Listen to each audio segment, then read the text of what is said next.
అలాగే సంబంధించిన రైగారికి అలాగే మీ అందరం కూడా హృదయపూర్వకంగా వల్ల తెలియజేస్తానండి. కనుక మనం దేవుడు చక్కగా అవకాశం ఇచ్చే దేవుడు మంచి మనం దేవుడు మాట్లాడటానికి దేవుడి సన్నిధిలో గడపటము ఒక దినం గడుపుట 1000 దినముల కంటే దేవుడు ఎంత భాగ్యాన్ని ఇచ్చాడు మనకి. ఒక దినము దేవుడిలో ఆనందించడం, దేవుడి మందిరంలో మనం ఉండటము, దేవుడు మనల్ని చాలా ఆశీర్వదిస్తాడు, దీవిస్తాడు, కాపాడుతాడు, కాచి భద్రపరుస్తాడు మనం ఒక దినము దేవుని సన్నిధిలో గడపడానికి. కనుక దేవుణ్ణి మనం ఎప్పుడు కూడా విడిచిపెట్టేవారి కింద ఉండకూడదు. ఎందుకంటే ఎన్నో వస్తాయి, ఇబ్బందులు వస్తాయి. మన ఈ జీవితంలో మనము ఒక పందెం పరుగులో ఉన్నప్పుడు మనకి ఎన్నో శోధనలు వస్తాయి, బాధలు వస్తాయి. ప్రతి మనిషికి కూడా ఎన్నో బాధలు, సమస్యలు ఉంటాయి. ఎన్నో సమస్యలు అందరికీ ఎవరు లేనంటూ వారు ఎవరు కూడా ఉండరు ప్రపంచంలో. ఎంత కోటేశ్వరుడైనా, ఎంత స్థితిలో ఉన్న వ్యక్తి అయినా, ఎవరైనా నాకు బలగం ఉంది, అందముంది, సందం ఉంది, ఆస్తుంది, అంతస్తుంది అన్నవారు కూడా ప్రతి ఒక్కరికి కూడా ఏదో సమస్య ఉంటుంది. కనుక మనము ఆ సమస్యను ఎదిరించే వారి కింద ఉండాలి. మనం దేవునిలో ఉండి దేవుణ్ణి ప్రార్థించుకుంటూ దేవుని సన్నిధిలో మనం మోకరించి ప్రార్థించి, మనకు తెలుసు గ్రంథంలో, పరిశుద్ధ గ్రంథంలో అనేక భక్తులకు పాత నిబంధనలో కానీ కొత్త నిబంధనలో కానీ అనేక మంది భక్తులకి వచ్చినా లేవా శ్రమలు, ఎన్నో బాధలు. చాలా దేవుని యందు ఉన్నారా లేదా? అది మనం మొదటిగా ఈ ఉదాహరణ తీసుకో. మన బాధ వచ్చినప్పుడు, వ్యాధి సమస్య వరకు వచ్చినప్పుడు మనం అవి జ్ఞాపకం చేసుకోవాలి. నాకంటే ఎంతో 1000 రెట్లు నీతిపరులు, ఎంతో పరిశుద్ధులు జీవగ్రంథంలో ఉన్నారు. వాళ్ళు కూడా సహించారు బాధల్ని, సమస్యలు, ఇబ్బందుల్ని. కనుక నన్ను కూడా దేవుడు రక్షిస్తాడు, మనం రక్షించినట్టు నన్ను కూడా కాపాడతాడు ఏదో ఏదో రకంగా అని మనం దేవుళ్ళో ఉండేవారి కింద ఉండాలి. ఆయన మనం ఎలాగా రక్షిస్తున్నాడు, ఎలా కాపాడుతున్నాడు అన్నది మనం బైబిల్ గ్రంథంలో చూద్దాం. లోకాసు వార్త ఎంత మనల్ని వెతకి అంట 19వ అధ్యాయం 10వ వచనం. నశించిన దాన్ని వెతకి రక్షించుటకు మనుష్య కుమారుడు వచ్చినని అతనితో చెప్పాను. చూసారా, మనల్ని మనం ఎంత ఘోర పాపులమో, మనకి అందరికీ కూడా ఎవరు పరిశుద్ధులు లేరు. ఎవరు కూడా ఈ లోకంలో నేను నీతిమంతుడిని అన్న వాళ్ళు ఎవరు కూడా ప్రపంచంలో లేరు. ఎవరు ఉన్నారు? ఒకే ఒక యేసుక్రీస్తు వారు. యేసుక్రీస్తు వారు తప్ప ఎవరు ప్రపంచంలో ఎవరు నీతిమంతులు లేరు. కనుక ఆయనని మనం రక్షించడానికి చూడండి, వెదకి నశించిన దానిని వెదకి రక్షించుటకు మనుష్య కుమారుడు వచ్చినని అతనితో చెప్పాను. చూసారా, మనకి చెప్తున్నాడు. కనుక మనము ఎన్నో రీతిగా నేను పరిస్థితిగా మనం ఎలాగ ఒకసారి చూడండి, అక్కడే ఎఫెసీయుల పత్రిక 2వ అధ్యాయం 1వ వచనం చూడండి. మనం ఎలాగ అపరాధం అయ్యాము, ఎలా మనం రక్షించాడు దేవుడు, ఎలా కాపాడుతున్నాడు.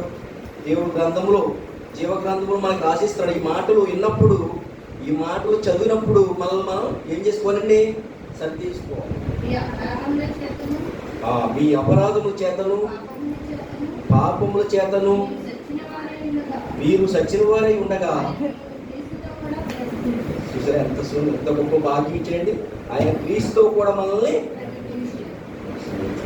కనుక మనము గొప్పవారు అని కానీ కాదు, కానీ లేకపోతే అంత సమయంలో ఆస్తి అంతస్తు ఉందని కాదు, కానీ దేవుని కృప, దేవుని దయ, దేవుని ప్రేమ మన యందు ఉన్నాడు. కనుక మనల్ని ఆయన వెదకి రక్షిస్తున్నాడంట. మళ్ళీ చూడండి, లోకసు వార్త ఎలాగంటే వెదకి. చూసారా, మనం ఎక్కడ నశించుకుపోతున్నాము అని దేవుడు వెతుకుతున్నాడంట. మళ్ళీ ఇంకోటి ఎదుగుతున్నాడు. ఎవడాడు? గర్జించి సింహం వల్లే ఎవరిని మింగుదని తిరుగుతున్నాడు. ఎవడో? ఈ లోక అపవాది, సాతానుగాడు. అలాగే దేవుడు కూడా ఎదుగుతున్నాడు. మన 2 శక్తుల మధ్య పోరాడుతున్నాం. ఈ దేహం, ఈ శరీరం, లేదా ఈ మానవ జీవితం 2 శక్తుల మధ్య కలిగిపోతాం మనం. ఒకటి దైవశక్తి, ఒకటి సాతాను.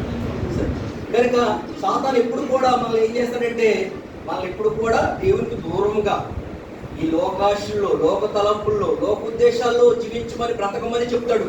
ఎవడు? అపవాది, సాతాను.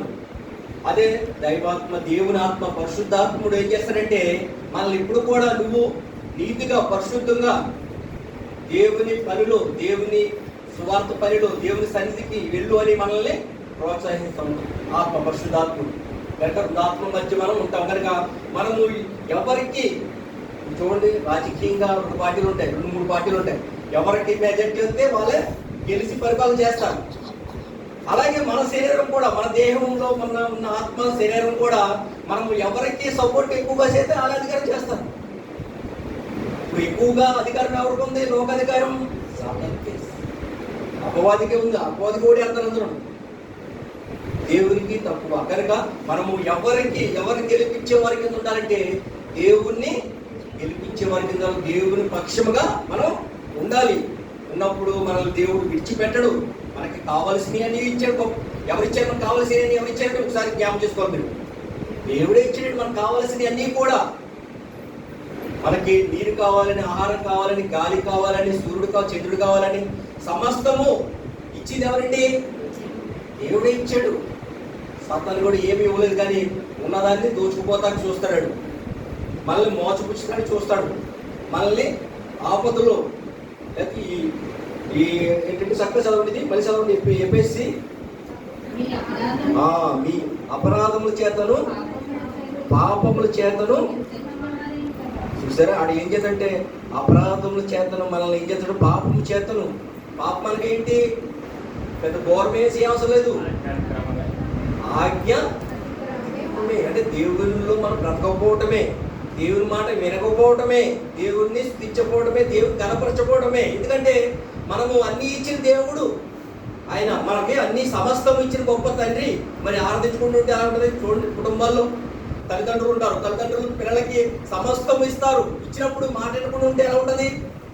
మీ కుటుంబ పరంగా చూడండి, మనకి ఆత్మకి పరలోక తండ్రి, మన ప్రపంచంలో ఉన్న వారందరికీ తండ్రి అయినా, అలాగే మన కుటుంబంలో 4-2-3 పిల్లలు ఉన్న మన తల్లిదండ్రులు అయిన మనము, మన పిల్లలు మనకు సమస్తము వాళ్ళకి ఏది కావాలో అన్నీ కూడా మనము లోటు లేకుండా చూస్తాం. నా కుమారుడు కష్టపడకూడదు, నా కుమారుడు బాధపడకూడదు అని మీరు సమృద్ధిగా అతనికి కావలసినవి అతను అడక్క ముందే మీరు కొన్ని అడుగుతారు. పిల్లలు కొన్ని అడక్క ముందే వాళ్ళకి కావాల్సినవి ఏంటో మీరు ఎరిగి తీసుకుని వచ్చి వాళ్ళకి ఇస్తారు, సంతోషపరుస్తారు.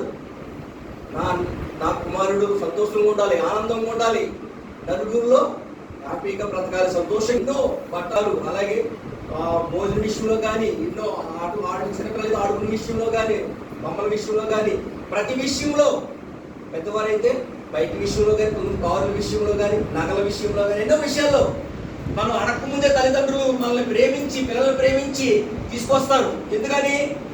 వాళ్ళని సంతోషంగా ఉండాలి. అలాగే మన పరలోకపు తండ్రి కూడా మనకి మనం సంతోషంగా ఉండాలని మనకి ఎన్ని రకాల ఫలాలు ఇచ్చాడండి? 84 లక్షల ఫలాలు ఇచ్చాడు మనల్ని సమృద్ధిగా ఉండాలని.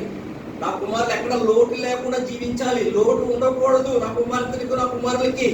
ఈ లోకంలో ఫలాల విషయంలో కానీ, ఒక మ్యాంగో చూడండి, మామిడికాయ విషయంలో కానీ ఎన్ని రకాల మామిడికాయలు, ఎన్ని రకాల అరటి పళ్ళు, ఎన్ని రకాల ద్రాక్ష పళ్ళు, అనేక రకాల బొబ్బస్కాయలు, ఎన్నో రకాలు.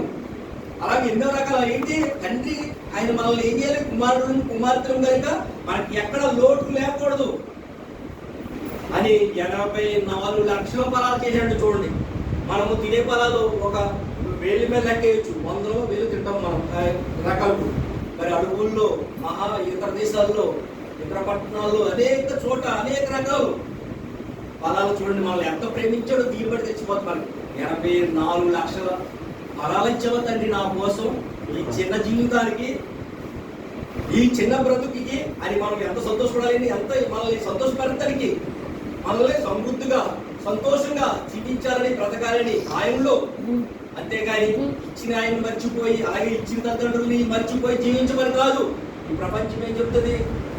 వాక్యం చెప్పుడు, వాక్యం కూడా అంటుంది, నీ తల్లిని నీ తండ్రిని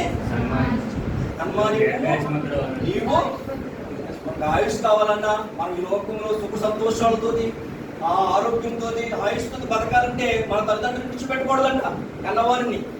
కన్నవారి మాట వినాలి వాళ్ళు. ఎందుకంటే మన చిన్నప్పటి నుండి వాళ్ళు పెంచారు, మనకేంటి తెలియదు. అప్పుడు మనం సంపాదించినప్పుడు కొద్దిగా సంపాదించినప్పుడు తల్లిదండ్రులు విడిచిపెడతారు. ఏంటి సంపాదన, నేను నా పొలం వల్ల నా శక్తి వల్ల నేను సంపాదించుకున్నాను, నాకు ఉద్యోగం వచ్చింది, లేదా నేను పని చేసుకున్నాను, నా తెలివితేటతో నేను బ్రతుకుతున్నానని తల్లిదండ్రులు విడిచిపెడతారు. కానీ మరి చిన్నతనంలో కానీ చిన్నతనంలో వాళ్ళకి ఏం తెలుసా, వాళ్ళని పోషించి పెద్దవారిని ఒక ఏజ్ వచ్చే వరకు 20-25 వచ్చే వరకు కూడా వాళ్ళని పోషిస్తున్నారు తల్లిదండ్రులు. మరి అంత 24 సంవత్సరాలు 25 సంవత్సరాలు పోషిస్తే మీ తల్లి కరెక్ట్ కాదు. కనుక దేవుల్లో పెంచాలి దేవుని బిడ్డలు. అలాగే విడిచిపెట్టకూడదు. అందుకని వాక్యం సెలవిస్తుంది, నీ తల్లిని నీ తండ్రిని సన్మానింపు. కనుక మన సన్మానింపే వారి కింద ఉండాలి, వాళ్ళని గౌరవించే వారి కింద ఉండాలి. ఈనాడు సమాజం వెళ్ళిపోతే చూస్తారు మీరు. కనుక మన పిల్లలైనా మన చుట్టుపక్కల ఉన్న పిల్లలైనా మనం ఏం చేయాలంటే దేవుళ్ళు పెంచాలి, అలాగే దేవుని భయాన్ని నేర్పించాలి. కనుక ఆయన చక్కగా చెప్తున్నమాట ఇక్కడ. కనుక మన పాపములు, మన దోషములు, మీ అపరాధముల చేతను పాపముల చేతను మీరు సచ్చిన వారి ఉండగా ఆయన మిమ్మల్ని క్రీస్తుతో కూడా బ్రతికించమంటే చూడండి. ఎప్పుడంటే మన సంకల్పం చూడండి, సంకల్పం కూడా చెప్తున్నా చూడండి. అక్కడే చూడండి 1వ అధ్యాయము 4వ వచనం నుండి. ఎట్లనగా తన ప్రియనియందు తను ఉచితముగా మనకు అనుగ్రహించిన తన కృపా మహిమకు కీర్తి కలిగినట్లు తన చిత్త ప్రకారమైన దయా సంకల్పం చొప్పున యేసు క్రీస్తు ద్వారా తనకు కుమారుడుగా స్వీకరించుటకై మనం ముందుగా తన కోసము నిర్ణయించుకుని మనము తన ఎదుట పరిశుద్ధులమును నిర్దోషులై ఉండవలని జగత్తు పునాది వేయబడక మునిపే చూసారు ఎంత ప్రేమ మనకి, మన మీద తండ్రికి మన మీద ఎంత ప్రేమ ఉందో చూడండి. జగత్తు పునాది వేయబడక మునిపే మనల్ని క్రీస్తులో ఏర్పరచుకున్నంట. దేవుడు తెలుసు కదా, అన్ని సమస్యలు తెలుసు. ఈనాడు నా కుమారుడిని చేస్తాను, నా కుమారుడిని ఏదైతే తోటలో పెడతాను, ఏదైతే తోటలో పెట్టిన తర్వాత వాళ్ళ నా మాట వినకుండా అతిక్రమించి పాపం చేస్తారు. పాపం చేసిన తర్వాత కుమారుడి ద్వారా వాళ్ళు రక్షిస్తారని ముందుగా తెలుసు దేవునికి. ఇప్పుడు అంటే చాలా మంది అంటారు, ఆనాడు ఆదం పాపం చేసాడండి, పాపం చేసిందండి అంటారు. ఈనాడు చూడండి, అడగండి అతన్ని నువ్వు పరిశుద్ధంగా ఒక రోజు ఉండమనండి. అబద్ధం ఆడకుండా, చెడు తలంపులు చేయకుండా, లేకపోతే చెడు ఆలోచనలు ఎవరిని ఏమనకుండా ఒక్కరోజు ఉండమనండి. అలా అన్నమాట. ఆనాడు ఆదాము చేసే వల్ల మేము ఇన్ని శ్రమలు పొందుతున్నాము, ఇంత బాధ అనిపిస్తున్నాము అన్నావు. అతన్ని ఒక 6 రోజులు నువ్వు పరిశుద్ధంగా ఉండమని చెప్పండి. ఉండగలడా? ఒక్క రోజు లేడు మనిషి. ఏదో మాట వలన, సుఖం వలన, తలంపు వలన ఏదో విషయంలో తప్పిపోతాడు. దేవుడు అందిగాడు పరిశుద్ధుడు లేడు, ఒక్కడును లేడు ప్రపంచంలో.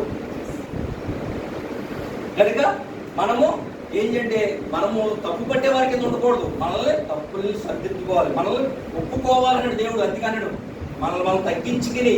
అందుకే మరి చూడండి ఒకసారి, ఎంత జగత్తు ముందంటే ఆయన ప్రేమ ఎంత ఉందో చూడండి.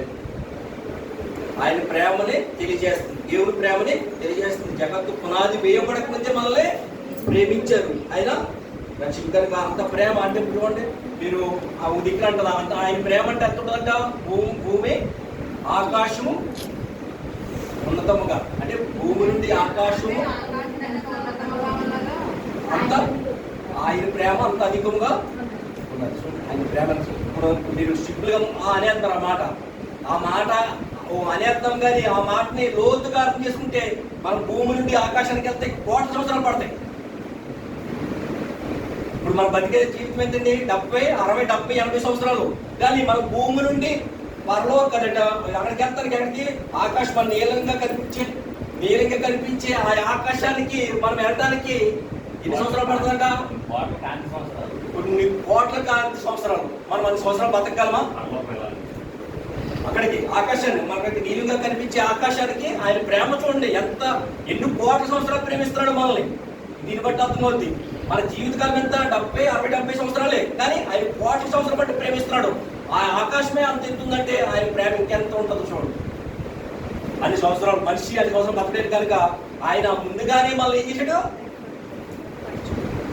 జగత్తు పునాది వేయబడక ముందే, నువ్వు అన్ని సంవత్సరాలు నేను బ్రతకలేడు కనుక మనిషి ముందుగానే దేవుడు మనల్ని ప్రేమించాడు. జగత్తు పునాది వేయబడక ముందే యేసుక్రీస్తు ద్వారా మనల్ని ప్రేమించి రక్షించి మన అపరాధముల చేతను పాపము చేసిన మనం సచ్చిన వారమై ఉన్నాం. మనం ఆయన రక్తంలో కడగబడి మనం పరిశుద్ధులుగా తీర్చుకుంటాం కనుక అలాగే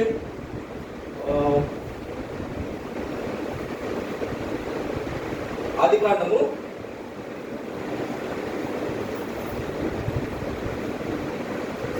1వ అధ్యాయము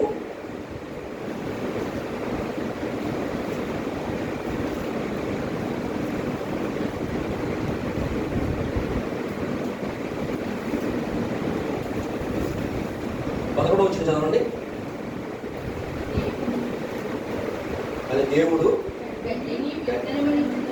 మా చెట్లను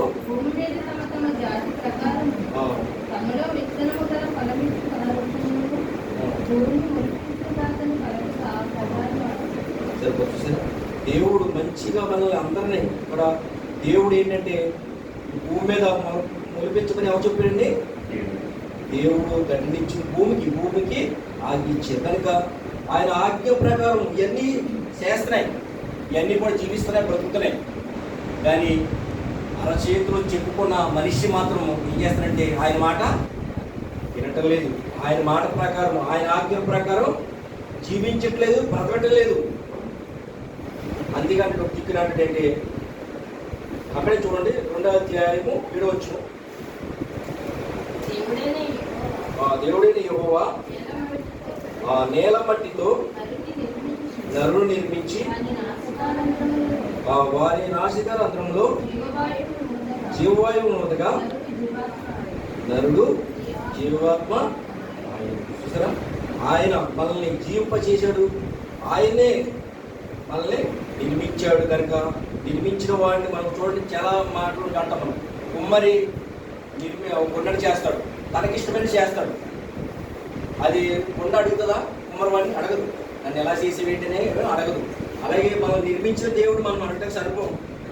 ఒకరు కలరు ఎర్రగా ఉండొచ్చు, ఒకరు నల్లగా ఉండొచ్చు, ఒకరు లావుగా ఉండొచ్చు, ఒకరు సన్నగా ఉండొచ్చు.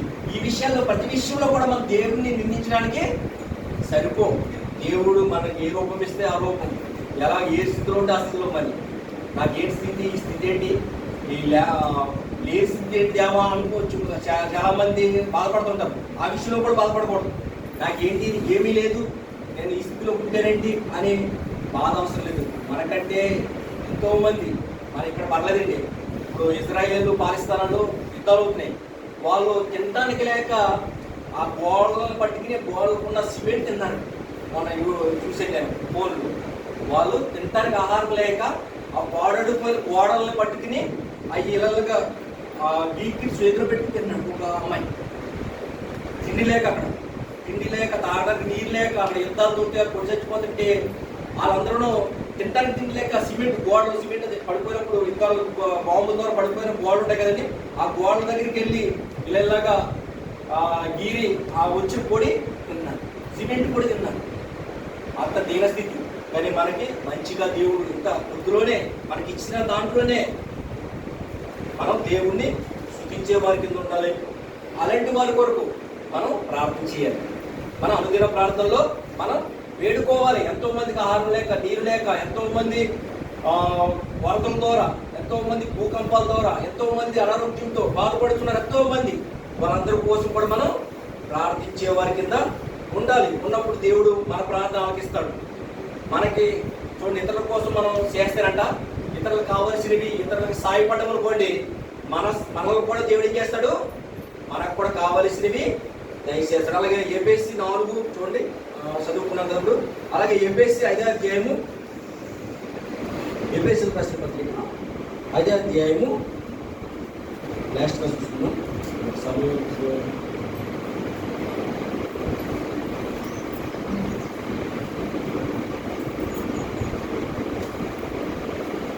ఎఫెసీ రాసిన పత్రిక 5వ అధ్యాయము 15-16 చదవండి. దినములు చెడ్డవి కనుక మీరు సమయమును పోనీయక సద్వినియోగం చేసుకోవచ్చు, అజ్ఞానులే కాక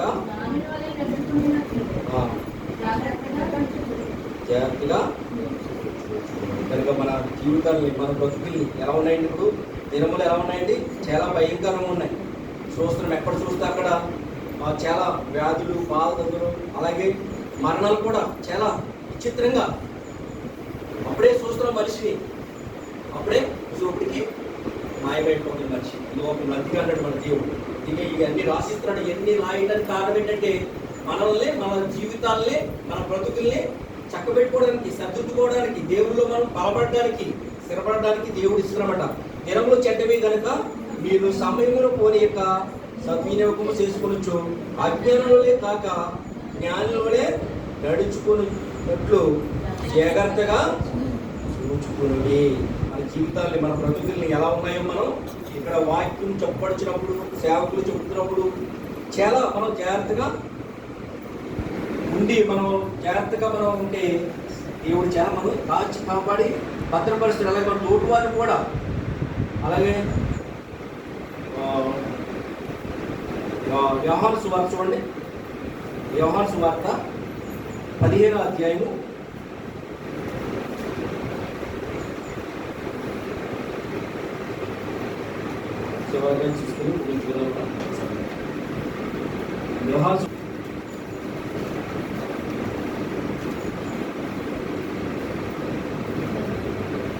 1 చదవండి.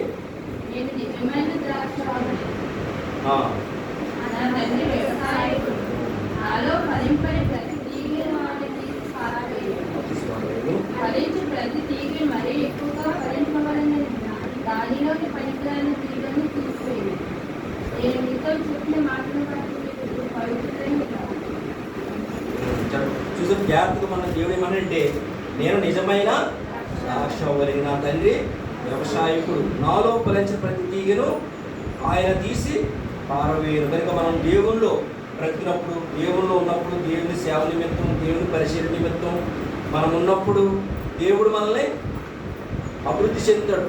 30 60 100 వస్తాయి, శ్రమలు వస్తాయి, బాధలు వస్తాయి. కానీ అన్నింటినీ మనం తట్టుకుని భరించుకుని మనం జీవించినప్పుడు దేవుడు మనల్ని కాచి కాపాడి భద్రపరుస్తాడు. అలాగే నా యందు నిల్చుండి, మీ యందు నేను నిలిచి ఉందును. తీగ ద్రాక్షవల్లిలో నిలిచి ఉంటేనే కానీ దానంతట తానే ఎలాగూ ఫలింపదో, అలాగే నా యందు నిలిచుంటేనే కానీ మీరును ఫలింపరు. కనుక మనం దేవుళ్ళు ఉంటేనే, దేవుని మాటల యందు, దేవుని ఆజ్ఞలు, ప్రార్థన యందు, పాటలు, వాక్యంలో మనం ఉన్నప్పుడు మనల్ని ఆత్మీయంగా ఫలింపజేస్తాడు. మనకి ఆత్మలో ఫలింపజేస్తే మనం ఎక్కడికి వెళ్తాం? మనం పరలోక రాజ్యానికి, నిత్య జీవం. లాజరు చూడండి, లాజరు ధనవంతుడున్నాడు. లాజరు ఏం చేశాడు? ఆత్మలో అతనికి పైరూపం ఎలా ఉందండి? పైరూపం చాలా భయంకరంగా ఉంది. వ్యాధితో, బాధతో ఎంతో బాధపడ్డాడు. శరీరం ఎక్కడెక్కడే తూట్లు పడుకొని, అయినా కానీ దేవుని విడిచిపెట్టకుండా ఆత్మసరంగా ఆయన ఏం చేయండి? ఆత్మను బలపరుచుకున్నాడు. దేవుణ్ణి సూచించడం, దేవుని కనపరచడం, ఏమపరచడం మర్చిపోలేదైనా. అలాగే ధనవంతుడు ఎంతో ఆస్తుంది, ఎంతో అన్నదమ్ములు, ఎంతో ఆస్తి పాస్తున్నది, కానీ తిరుగు త్రాగు సుఖించమంటే జీవించాడు, బ్రతికాడు. ఎక్కడికి వెళ్ళిపోయాడు ధనవంతుడు? పాతాళానికి వెళ్ళిపోయాడు, నరకంలోకి వెళ్ళిపోయాడు. ఇక్కడ సుఖంగానే బ్రతికాడు, ఇక్కడ ఆనందంగానే బ్రతికాడు. కానీ అతను ఆత్మ జీవితం సరి చేసుకోలేదు. శరీర జీవితం బాగుంది, శారీరకంగా బాగా తిన్నాడు, సూచించాడు, బ్రతికాడు. కానీ ఆత్మ పట్టించుకోలేదు. దేవుడిచ్చిన ఆత్మని, దేవుడిచ్చిన కాలాన్ని దేవుని కోసం ఉపయోగించకుండా, దేవుని పనుల్లో దేవుని శుద్ధించకుండా, మహిమపరచకుండా, ఆత్మానుసారంగా జీవించకుండా శరీరసారంగా జీవించాడు. అతను చనిపోయి పాతాళం వెళ్ళిపోయాడు. అలాగే లాజరు ఆత్మసారంగా జీవించాడు. అంటే దేవుడు నాకు దయచేసాడు ఈ దేహాన్ని, ఈ రూపాన్ని ఇచ్చిన దేవుడు, ఈ దేహాన్ని ఇచ్చిన దేవుడు, దేవుడిని మహిమపరచాలి ఈ కొద్దిపాటి జీవితంలో, ఇవన్నీ సమస్తం ఇచ్చింది ఆయనే అని దేవుడు తెలుసుకుని దేవుడిలో ఉన్నాడు. కనుక ఆయన చనిపోయినప్పుడు ఏమొచ్చిందండి? ఆయన తీసుకెళ్ళిపోవడానికి దేవదూతలు వచ్చి దేవుడిని పరదేశంలోకి తీసుకెళ్ళిపోయి అంటే ఎవరున్నారు? అబ్రహాం గారు ఉన్నారు. నా కుమారుడు రా అని ఆయన్ని ఆహ్వానించారు. అలాగే మనం కూడా యేసుక్రీస్తులు మనం ఫలిస్తే, యేసుక్రీస్తు వారి మాట ప్రకారం, ఆయన ఆజ్ఞ ప్రకారం మనం జీవించి బ్రతికితే మనం మరో లోకాన్ని స్వతంత్రించుకునే వారికి ఉంటామని, మనం రక్షింపడి, ఆయన రక్షించాడు, వెదకి రక్షించాడు కనుక ఆయన రక్తంలో మనం కడగాడు కనుక మనము నిత్యము ఆయన మాటల్లో, ఆయన ఆజ్ఞల్లో జీవిస్తూ బ్రతకాలని ఈ కొద్ది వర్షం దేవుడు దీవించింది కాక. చిన్న ప్రార్థన చేసుకుంటాం. పరలోకమున మా తండ్రి, అయినా ఏ పట్టుబడిన నీటి మీద నీటి మీద గౌరవమైన జీవితం అప్పుడే కనబడి అప్పుడే మాయమైపోయి ఆవురు వంటి జీవితంలో మేము ఉన్నాం దేవా. ఈ జీవితంలో ఏ క్షణము లోకాన్ని మేము విడిచిపెట్టాము చేస్తాము తెలీదు. మా జీవితం, మా బ్రతుకు కనుక మేము ఈ జీవితాన్ని విడిచిపెట్టక ముందుపే నీలో మేము జీవిస్తే, నీలో మేము ఫలిస్తే, ద్రాక్ష చెట్టు ద్రాక్ష అడ్డుకట్టు నుంటేనే ఫలింపు చేస్తానని వాక్ష సెలవిస్తున్నాను. అలా ఉండి మేము నీ జీవించి బ్రతికి నీ కొరకు నీ సువార్త పనిలో మేము ఉండే భాగ్యాన్ని మాకందరూ దయచేయండి. ఇక్కడ వచ్చిన ప్రతి బిడ్డని దీవించండి. ఇంకా అధికంగా ఇక్కడ మాటలు చెప్పుచున్న అన్నయ్య గారిని, అలాగే గంగాధర్ గారిని దీవించండి. ఇంకా నీ బిడ్డలకి ఎన్నో మాటలు చెప్పుచున్నారు ఆయన. ఆ మాటలు ప్రతి హృదయంలో భద్రపరుచుకుని 30 ఫలింపజేసే భాగ్యాన్ని మాకందరికీ దయచేయమని యేసుక్రీస్తు నామమున తండ్రి. ఆమేన్.